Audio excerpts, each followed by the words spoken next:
Le chanteur et ancien sportif de haut niveau est également un père de son fils, Joachim Noah, également sportif professionnel, est sur le point de franchir une étape dans sa vie. L'enfance difficile de Yannick Noah pour réussir dans le tennis. Très jeune, le futur chanteur remarque un vrai. Il n'a que 12 ans lorsqu'il quitte le Cameroun pour s'installer sur la côte. Un rêve pour lui, certes, mais il se rappelle également de tous ces moments difficiles ou sa grande solitude, puisqu'il est loin de sa famille et de ses proches, s'exprime. Toutes mes larmes me rappelaient pourquoi j'étais là.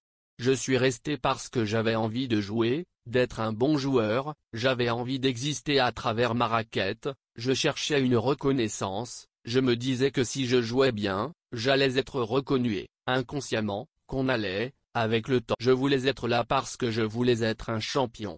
Si sa vie change à ce point, c'est grâce à un homme, son héros, qu'il a la chance. Il raconte en effet comme le joueur américain Arthur Ashe, a changé sa vie 2 fois. C'était mon héros parce que la première fois que je l'ai vu jouer à la télé, ce qui m'a choqué c'est qu'il était élégant, il portait une dignité et une façon d'être sur le terrain que je trouve. Le jeune Yannick a la chance de croiser son héros dans un tournoi organisé. Alors qu'il n'est qu'un enfant, Yannick voit sa vie changer grâce au championnat américain. Il a parlé de moi à la fédération. Quelques années après j'étais à Nice en sport-études.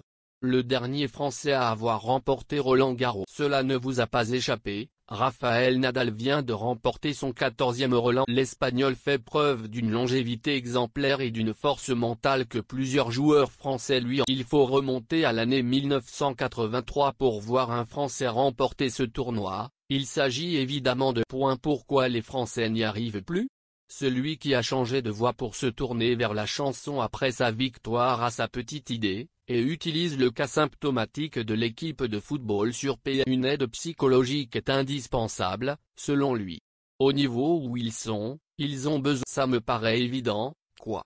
Il y a des joueurs vraiment positifs mais il y a des situations où putain, je deviens fébrile en les regardant parce que je les vois fébriles.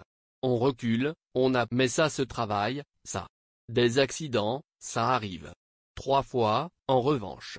T'as merdé mentalement un coup, mais ça ne l'a pas été, a priori.